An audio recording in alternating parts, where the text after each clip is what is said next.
We see 12,000 North Korean soldiers who came to Ukraine to fight against us. 4,000 have been destroyed.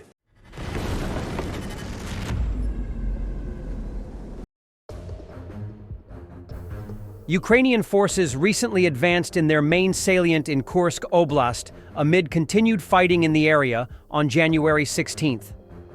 Geolocated footage indicates that Ukrainian forces recently advanced from the international border to central Uspanovka, south of Koronevo and just across the Russian-Ukrainian border.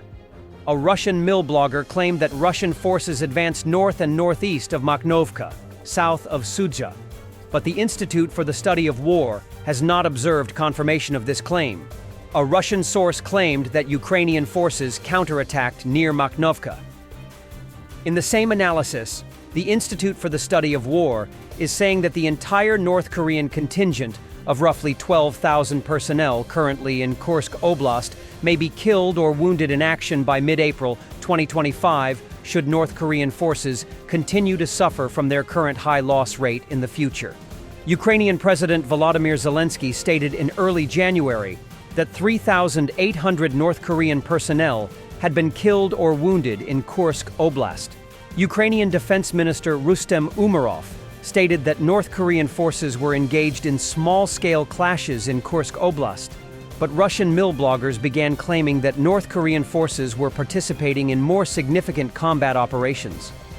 North Korean have therefore likely suffered roughly 92 casualties per day since starting to participate in significant fighting in early December 2024.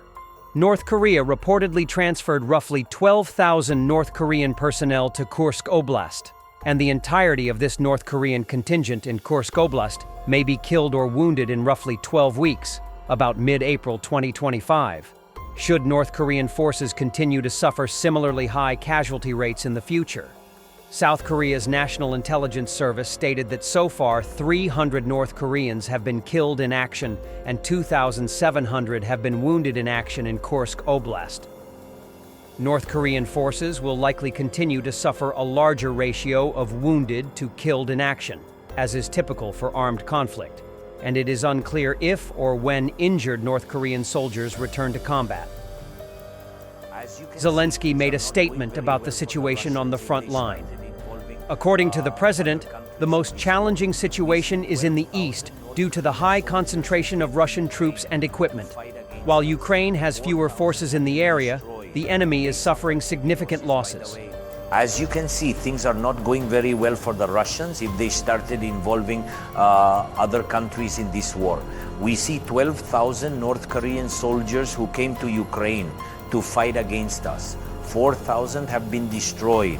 They suffered heavy losses. By the way, in one Kursk direction, all the intelligence in the world would tell you that Russia lost 30 to 35,000. Imagine that you are ready to sacrifice the lives of 30,000 of your people just to press on us for 5 months, Biasi, without having any result there. The Russians have suffered great losses. Certainly we have losses. Certainly when you have wounded, killed, you need to train people and replenish. So it's a challenge, it's clear. Russia's seaborne exports of petroleum products declined by 9.1% to 113.7 million metric tons in 2024, reflecting mounting challenges to its fossil fuel industry, Reuters reported on January 17. Ukraine has targeted Russia's fossil fuel infrastructure as part of its strategy to undermine a key funding source for Russia's war effort. Drone strikes on refineries in Tuapse, Ilyich, and Novoshakhtinsk have led to reductions or suspensions in operations. Russian refineries reportedly processed approximately 267 million metric tons of oil in 2024, the lowest since 2012, as rising production costs, falling prices, and an export ban on gasoline strained operations. Exports through Baltic ports fell by 9% to 61.96 million tons, while shipments via Black and Azov seaports dropped 10% to 42.75 million tons. Notably, exports from Tuapse plummeted by a third to 9.1 million tons, largely due to drone attacks and operational disruptions at state-owned Rosneft refineries. Exports from Novorossiysk increased by 4% to 19 million tons. Arctic ports, including Murmansk and Arkhangelsk, saw a 14% decline in exports to 1.01 million tons, while Far Eastern ports experienced a 3% drop to 7.97 million tons. Despite the overall annual decline, marine exports of petroleum products rose 10.8% in December to 10.37 million tons. Sanctions from the Biden administration and the UK, announced on January 10, have further pressured Russia's oil sector. These measures target nearly 200 vessels in the shadow fleet, key oil companies, and associated entities. The sanctions have driven Brent crude prices up by nearly $5 per barrel. G7 nations are reportedly considering tightening the $60 per barrel price cap on Russian oil. The United States has invested heavily in the development of the new models of drones and the expansion of their production in Ukraine. The New York Times reported on this. U.S. National Security Advisor Jake Sullivan said that the support for Ukrainian drone production had begun in late 2022, after a series of successful offensive operations by the Ukrainian Defense Forces. After the Zaporizhzhia operation in 2023, recognizing the growing role of drones in the Ukrainian military, the United States quickly increased its support for Ukraine's drone industry. In the fall of 2024, the Pentagon reportedly allocated $800 million to purchase drone components and finance production in Ukraine. Later, during Volodymyr Zelensky's visit to Washington, President Biden announced an additional $1.5 billion. However, in addition to financial assistance, the Biden administration has also been actively working to establish ties between American technology companies and Ukrainian drone manufacturers. The publication's sources spoke about the deployment of the specialists from the U.S. Central Intelligence Agency to support Ukraine's drone program. "I think our intelligence support has helped the Ukrainians defend themselves," CIA Chief William Burns said on Thursday, "not only in sharing intelligence but also in supporting some of the systems that have been so effective."